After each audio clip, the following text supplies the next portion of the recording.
Hey guys, thanks so much for joining the Yard Stop Garden Center podcast, episode 6. I'm Emily, and today our guest speaker is Mark Vaughn. Mark is the president of the Mount Dora Friends of the Environment. Mount Dora Friends of the Environment is a volunteer nonprofit, and they are dedicated to replanting trees in our community's tree canopy. Yeah, is that how you say that? You know what? Yes, it's all one big canopy we're talking about. But what we're really trying to do is the streetscape canopies.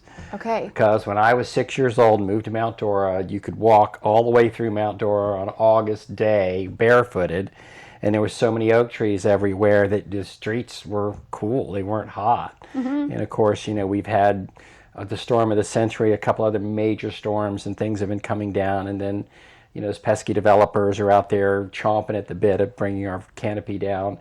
Primarily what we do is we work with the city. And the city, we're trying to reestablish the streetscapes, primarily, the right-of-ways, so that we can, when the trees grow up in the right-of-ways, of course, it'll shade this concrete, make it a little bit easier for everybody. It won't be quite so hot. Mm-hmm. So that's basically, what our real mission is. And we work with the city arborist, Mark Miller. We were instrumental in getting Mark Miller hired. We went to the city with a grant for the arborist. Oh, wow. Because they didn't have an arborist for 3 years prior to Mark Miller. Okay. Could I interrupt too? For those of our listeners who have never heard of an arborist, I actually never heard of an arborist. Can you give us the definition for what a tree arborist is? You know, probably not the perfect definition, okay. But basically his whole expertise is understanding the trees, understanding how to care for the trees, pruning of the trees. And I guess for what's really happening, because we're working on our urban forestry program. Okay. And of course, we're not planting trees out in the wild, we're planting trees in a city. So there's a whole lot of technology that has been developed. We only plant to the University of Florida stats. They have picked what is considered to be the best tree for urban forestry, which is at this moment the cathedral oak, and there's might be another couple cultivars of the live oak family. But that's primarily what we're putting in, and the characteristics of the cathedral is they kind of come up and like they have a nice top. They don't do this live oak thing that goes out like this. In urban environments, we're planting on streets near houses, and we've had to. There's a lot of research done by the University of Florida on what oak trees live best in urban environments. Mm-hmm. Okay, got you. And you talked about. You'd mentioned something about a mission and the goal. Can you tell us more about that? You know what? Our mission is just to replant, you know, the urban forest, the canopy, and that's our main mission. And basically, you know, everybody asks me, it's like, you know, you'll never be able to sit under these trees. Well, I'll be able to sit under them, but they won't be grand. Right. But, you know, people that are habitual tree planters, their whole mantra is, you know, I'm planting for my grandkids. I'm planting for my kids. Yeah. You know, it's really a thing about the next generation. Yeah. It's amazing when I go to the Mount Dora Park, the oak trees, they've been there probably for hundreds of years.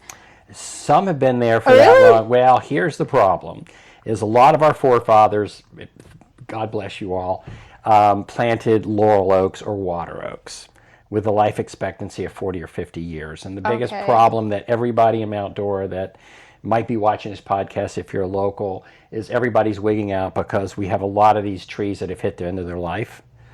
And too soon? Well, they only live to about 40 or 50 years. Now, the live oaks live for hundreds of years. Oh, wow. So, and basically what's happening is, unfortunately, there's a bunch of laurel oaks and water oaks that will be coming down on my watch, but it's nothing we can really do about it. The storms take them down. Unfortunately, in Donnelly Park downtown, there is one with 4 huge holes in it, and for safety reason, it has to come down. But the city has a really cool plan of maybe putting in I think I can speak freely on this, but they're going to put in a very large tree in its place. So we're happy about that. Yeah. Is there a reason why the trees aren't lasting as long?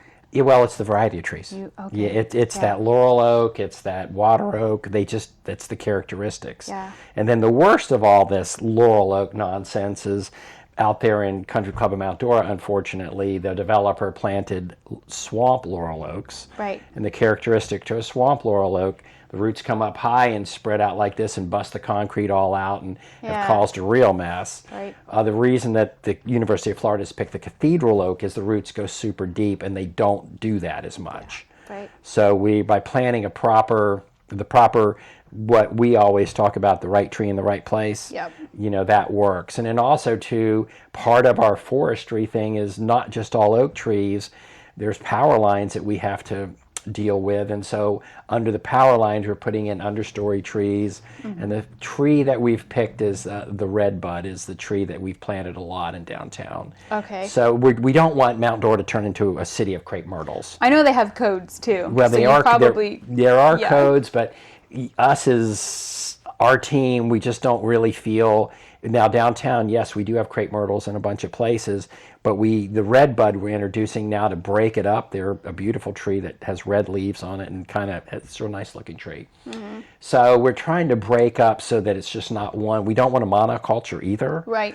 And even in downtown, we've been planting some nut-all oaks because they're the characteristics of a nut-all oak. It's a live oak cultivar, but it doesn't grow as big as the cathedrals. So we're actually planting, there's a real calculated plan, and I just cannot say, anybody watching this podcast, I just want to say my personal experience with the city manager, we have the most rock star city manager that Mount Dora has ever had. He is really smart. He's really knows how to handle things. He hired the arborist 2 weeks after he took his position. The city manager, by the way, is Vince Sanderfeld, who is a real friend to everybody in Mount Dora. So just want to be really clear about what a great job he's doing. The council's doing a great job. Mark Miller's doing a great job. So as far as the tree canopy, we have what I call the perfect storm to really make a difference. We are scheduled to plant. Mark Miller has planted 191 trees in Mount Dora in 20 months. Wow. That's a lot of trees. That's a lot of trees. And I know that over the last 30 years, they've done, is it over 900 trees in the city? I think we've had our hand in it, but to know how the friend of the environment, how we have to function, that we function with the city. Right. Because we're a volunteer group and we're planting on city property. So we've always had this symbiotic relationship of, we work with the city. Yeah. And so, and sometimes the city's been easier to work with than others. And right now it is amazing. The city is right now under a contract which is being ratified I think it's already rubber stamped at this point, but it goes before council in the next council meeting. We'll be planting 300 trees in the next 3 years. The Mount Dora Friends of the Environment will be making donations for part of that.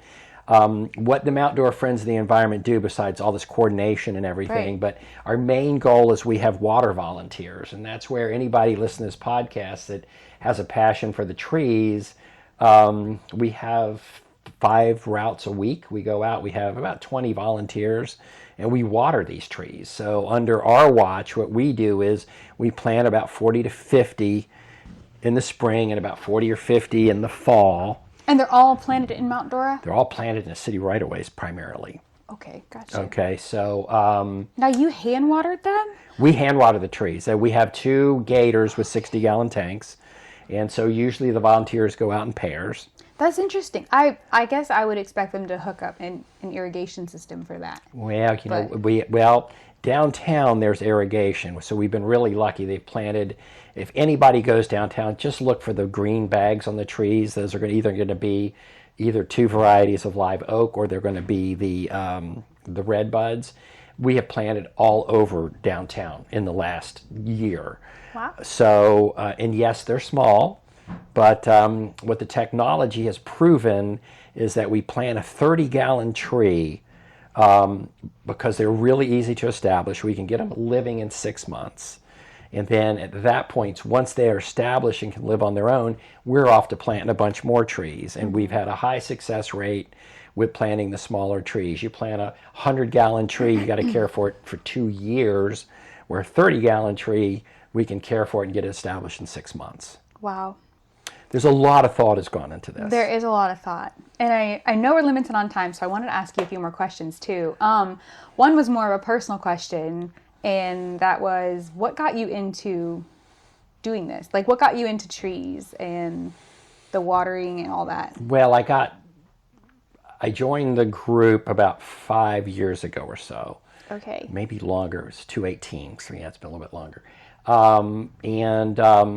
It's just a passion to try to make the place better than it was. All of a sudden, I was noticing the trees were coming down everywhere, and we planted Tom Turner, Richard Huss, David Stanley about 8 years ago. We all lived on Overlook Drive, and we went out to a tree farm outside of town and bought 14 live oak trees, and on 2 blocks of Overlook we planted 14 trees because it was in our neighborhood. Right. And the city helped us plant them, and because we're kind of planting them down near the city right away. Right. And that parlayed into when the Friends of the Environment heard that we were another group in town planting trees. We all got together. Right. And now, some of those original tree group are some of my people that work with us planting trees. That's awesome. Wow. Did you climb trees when you were a kid? Not really. Okay. That was just off the shot Not really, question. but when I was a little kid, you could walk around Lake Gertrude, and there was a beach that friends had over there. Yeah. And you could sit in the water under the shade of a live oak tree, Right. which was unbelievable. Yeah. And of course, those trees are not there now. Yeah. But, if we keep planting for future generations, and the amazing thing is, if you look at any of the neighboring communities, nobody's doing what Mount Dora is doing. Yeah. We have this... Pretty remarkable. It's a pretty remarkable group that we have. The private citizens have been instrumental in, keeping the trees being planted. Luckily now with Vince Sanderfeld, our city manager, and Mark Miller, they're really off. We're planting so many trees, and we're going to be in a point where we can actually do other neighborhoods. Like, yes, Sullivan Shores is not in our... in the historical Mount Dora area, but that neighborhood is blight of trees.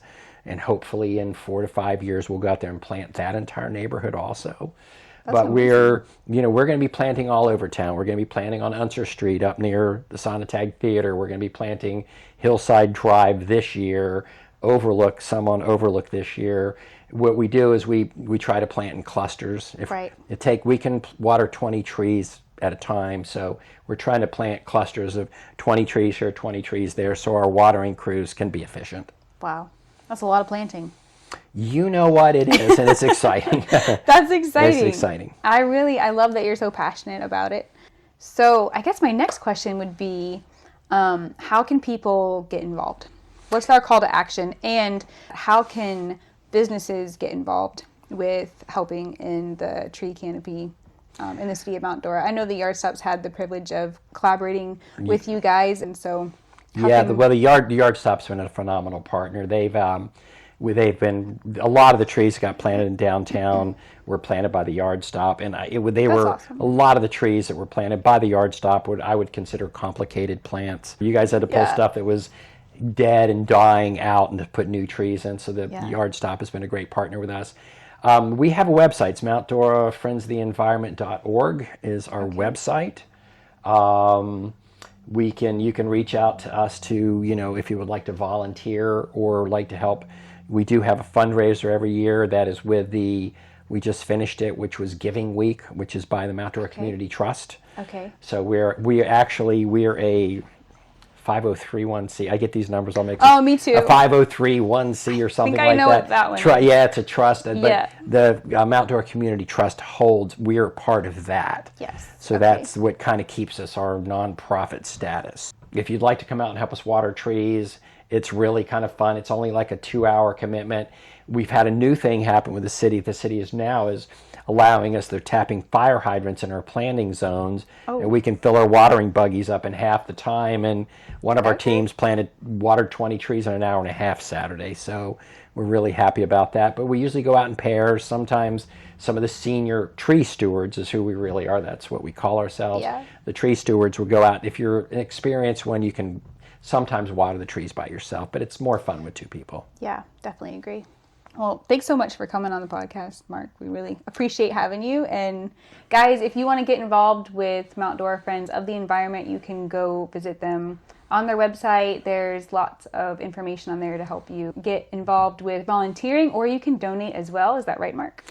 That is correct. You can make a donation, but we would really like to have a few more volunteers. So we're looking for hands-on, guys. Yeah, hands-on would be great. All right, that's it, guys. Thanks. Thanks so much for tuning in. We'll see you next time.